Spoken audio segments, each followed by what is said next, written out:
Hello guys.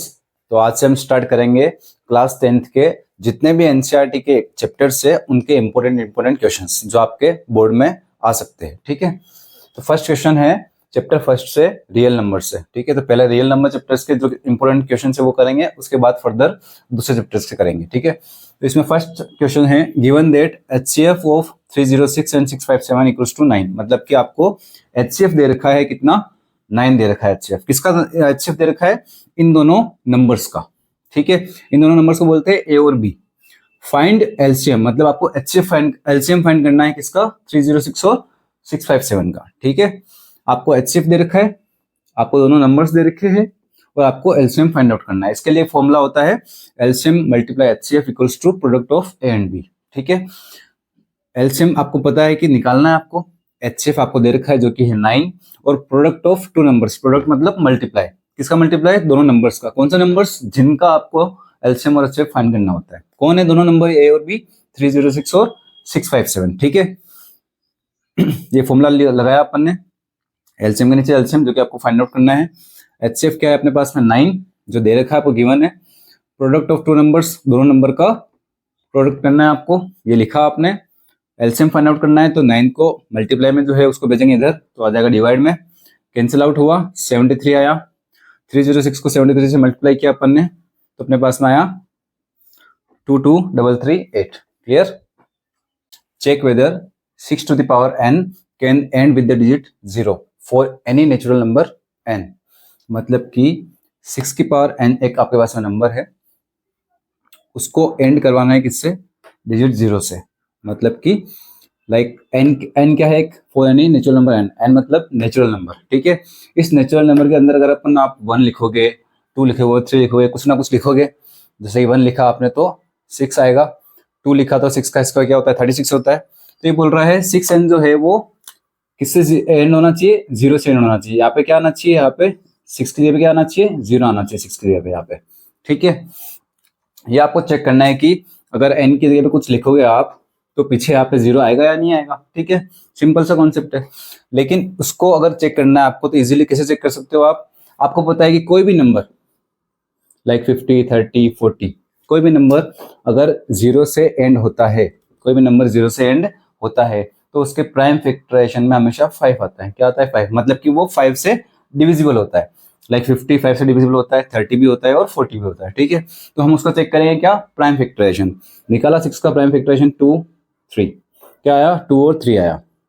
तो prime factorisation of 6 to the power n equals to 2 multiply 3। क्या इसमें 5 आ रहा है, नहीं आ रहा है। अगर 0 से एंड होता तो 5 यहाँ पे आता, 5 नहीं आ रहा, मतलब कि ये 6 to the power n जो है वो 0 से एंड नहीं होगा। तो as prime factorisation of 6 to the power n does not contain 5, hence it is clear that for any natural number n की जगह आप कुछ भी लिख दो, आपके पास में 0 से वो एंड नहीं होगा। क्लियर, नेक्स्ट क्वेश्चन है there is a circular path around a sports field. Circular path है स्पोर्ट्स फील्ड के अराउंड, ये हो गया स्पोर्ट्स फील्ड आपका, इसके अराउंड क्या है, एक सर्कुलर पाथ है। ठीक है, Sonia takes 18 minutes to drive 1 round of the field. Sonia को लगता है यहाँ पे पूरा एक राउंड कंप्लीट करने में कितना, 18 minutes. While Ravi takes 12 minutes for the same, और रवि को इसी सेम फील्ड का एक राउंड लगाने में लगता है कितना, 12 मिनट्स। ठीक है, suppose they both start at the same point, दोनों ने एक ही जगह से स्टार्ट किया है। मान लो ये स्टार्टिंग लाइन है इनकी, तो सोनिया जो है उसको लगा 18 मिनट और रवि को लगा इसको कंप्लीट करने में 12 मिनट। ठीक है, at the same point, suppose they both start at the same point and at the same time and go in the same direction, same direction में जा रहे हैं वो दोनों जने। आफ्टर हाउ मेनी मिनट्स, कितने मिनट्स बाद में, will they meet again at the starting point, starting point पे वो दोनों जने वापस कब मिलेंगे। क्योंकि सोनिया को तो 18 मिनट लगे, 18 मिनट्स लगे, और रवि पहुंच गया 12 मिनट के अंदर ही वहां पे स्टार्टिंग पॉइंट पे। तो रवि जो है पहले पूछा सोनिया से, तो कितने टाइम बाद में, वो राउंड्स लगा रहे हैं, ये वो राउंड्स जो है कंटिन्यूसली लगा रहे हैं। ठीक है, तो कितने टाइम बाद में रवि और सोनिया दोनों जने जो है वो सेम पॉइंट पे मिलेंगे। क्लियर, ये बताना है आपको। तो इसमें आपको सिंपली फाइंड करना है एलसीएम। क्या फाइंड करना है, एलसीएम। एलसीएम के लिए निकाला आपने, एलसीएम फाइंड किया इसका, दोनों का मल्टीप्लाई किया और answer 36। Clear? So Sonia and Ravi will meet again after 36 minutes. Clear? Next question करने से पहले आपको थ्योरम 1.2 समझनी पड़ेगी। थ्योरम 1.2 क्या है? Let P be an prime number. P कोई भी एक क्या है? प्राइम नंबर है। If P divides a square, P जो है a स्क्वायर को क्या कर रहा है? डिवाइड कर रहा है, मतलब कि P की टेबल में a स्क्वायर आ रहा है। ठीक है, लाइक एग्जांपल P क्या है? प्राइम नंबर है। मान लिया कोई प्राइम नंबर, मान लिया अपने 2, let's say 2 is a prime number. 2 जो है वो a स्क्वायर को क्या कर रहा है? डिवाइड कर रहा है। a स्क्वायर कौन? a कौन है इसमें? तो a is a positive integer, कोई भी पॉजिटिव इंटीजर मान लेते हैं, जैसे कि फोर से 3, 3 का स्क्वायर क्या होता है? 9। क्या 2 की टेबल से आता है? वो नहीं आता है। लेट्स से 4, 4 क्या है? एक पॉजिटिव इंटीजर है। 4 का स्क्वायर क्या होता है? 16। जो 4 का स्क्वायर क्या होता है? 16। तो ये माना अपन ने P, ये माना अपन ने A। ठीक है, P 2 है, A कौन है? 4 का स्क्वायर, A स्क्वायर। 2 जो है 16 को डिवाइड कर रहा है, 4 के स्क्वायर को डिवाइड कर रहा है, तो P जो है वो A को भी डिवाइड करेगा। P कौन है? 2, 2 किसको डिवाइड करेगा? A को क्या माना था अपन ने? 4। ठीक है, P divides a square, a square let's say 4 square, then P also divides a, 2 also divides 4। if 2 divides 4 square then 2 also divides 4। Clear? Simple है। इसके बाद में समझना पड़ेगा आपको को प्राइम नंबर क्या होते हैं। को प्राइम नंबर क्या होते हैं? तो numbers which only have 1 as their common factor. ऐसे नंबर्स जिनका कॉमन फैक्टर सिर्फ 1 होता है, इसके अलावा कुछ नहीं होता। कॉमन फैक्टर की बात कर रहा हूं मैं। लेट्स से 2 एंड 3, 2 का फैक्टर्स होता है 1 और 2, 3 के फैक्टर्स होते हैं 1 और 3। दोनों का कॉमन फैक्टर क्या आ रहा है? 1 आ रहा है। 1 के अलावा कुछ भी नहीं आएगा। तो ऐसे नंबर्स को बोलते हैं क्या? को प्राइम नंबर्स। क्या बोलते हैं? को प्राइम नंबर्स। ये क्यों समझा रहा हूँ? ये समझा रहा हूँ ताकि आप नेक्स्ट क्वेश्चन को सोल्व कर सको इजीली। क्लियर? क्योंकि इनके इस क्वेश्चन के अंदर आपको जो है वो इनकी जरूरत पड़ेगी। ये को प्राइम नंबर का कॉन्सेप्ट यहाँ पे कैसे करेगा काम?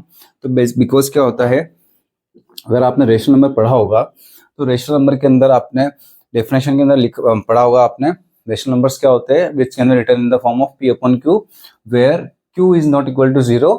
और P और Q क्या होते हैं? को प्राइम होते हैं। P और Q क्या क्या होते हैं? को प्राइम होते हैं। तो वहां से जो है इस कॉन्सेप्ट को उठाया गया है और इसमें पुट किया गया है। ठीक है, अपने को प्रूव करना है √2 इज एन इरेशनल नंबर। √2 को क्या करना है? इरेशनल नंबर प्रूव करना है आपको। ठीक है, तो let us assume that √2 is a rational number. उल्टा कर लेंगे अपन, प्रूव तो करना है इरेशनल, लेकिन अपन मान लेंगे उसको रेशनल। लेट से √2 इज ए रेशनल नंबर। अगर रेशनल नंबर होता है वो, तो क्या होता है? रेशनल नंबर क्या होता है? Which can return in the form of P upon Q। तो लेट से √2 को अपन ने मान लिया कि अच्छा ये क्या है? रेशनल नंबर है, तो उसको लिख सकते हो आप √2 equals to A upon B।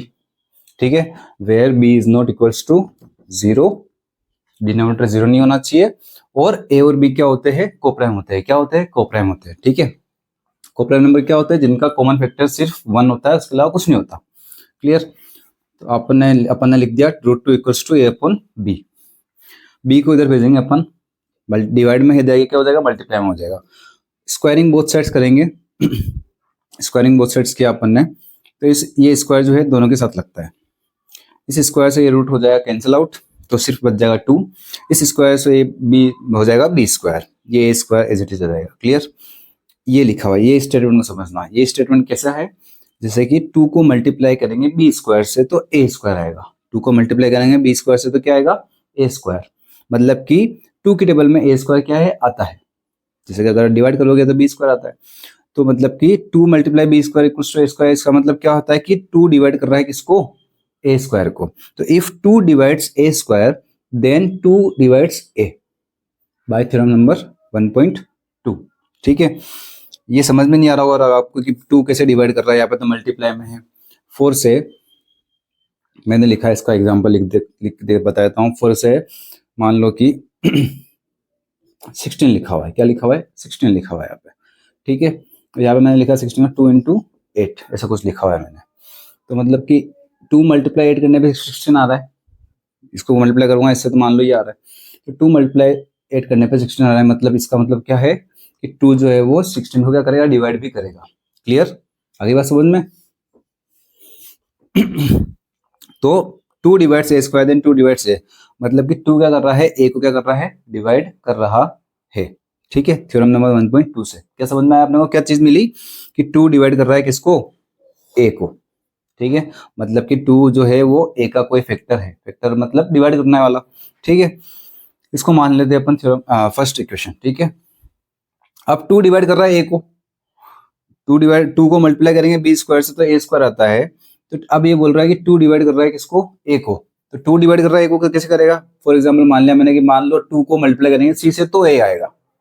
जैसे कि 2 को मल्टीप्लाई किया था बी स्क्वायर से तो ए स्क्वायर आया था।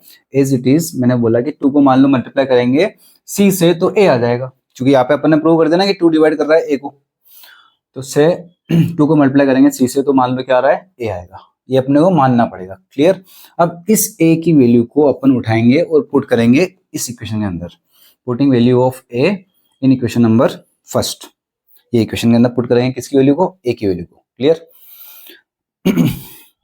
ये ए यहाँ पे लिखेंगे अपन 2b² ए स्क्वायर। ए कौन है अपने पास? 2c है, तो ए की जगह भी लिखेंगे अपन 2c, और ए का क्या था? स्क्वायर, तो इसका लगा दिया स्क्वायर। सिमिलरली ये स्क्वायर दोनों साइड में लगेगा, 2b², ये स्क्वायर जो है इसके साथ भी लगेगा और इसके साथ भी लगेगा। 2 का स्क्वायर क्या होता है? 4, सी का स्क्वायर क्या होता है? सी स्क्वायर। 2 को भेज देंगे इधर, डिवाइड में चला जाएगा, मल्टीप्लाई में है तो कट जाएगा। क्या आ जाएगा? b² equal to 2c²। b² equal to 2c², मतलब कि 2 को मल्टीप्लाई करेंगे सी स्क्वायर से तो क्या आएगा अपने पास में? b² आएगा। तो वापस से ये वाली थ्योरम लग जाएगी यहाँ पे भी कि 2 divides b² then 2 also divides b। अब इससे आपको क्या सीखने को मिल रहा है? इससे आपको ये पता चल रहा है कि 2 डिवाइड कर रहा है किसको? ए को। 2 डिवाइड कर रहा है किसको? बी को। मतलब 2 जो है वो दोनों ए और बी दोनों को डिवाइड कर रहा है, मतलब कि 2 is a common factor of A and b. But हमने अज्यूम क्या किया था? माना क्या था कि ए और बी क्या है? को प्राइम, मतलब कि दोनों का फैक्टर जो है वो सिर्फ कॉमन फैक्टर जो है वो दोनों का क्या होना चाहिए? सिर्फ 1 होना चाहिए। बट 2 जो है वो आप यहाँ पे ए और बी दोनों का कॉमन फैक्टर आ रहा है, जो कि सिर्फ क्या आना चाहिए था? 1 आ रहा था, 1 आना चाहिए था। इसका मतलब हमने जो अजम्पशन किया है वो क्या किया? गलत किया है। तो this contradiction has arise due to our incorrect assumption। हमारे इनकरेक्ट अजम्पशन की वजह से ये हुआ है, क्योंकि अजम्पशन क्या था अपन ने? ए और बी क्या? को प्राइम। बट ए और बी जो है को प्राइम तो है ही नहीं, क्योंकि 2 जो है वो 2 जो है वो इन दोनों का क्या आ रहा है? कॉमन फैक्टर आ रहा है। Hence, our assumption is wrong. So, √2 क्या हो गया? is an irrational number. Hence proved. Clear?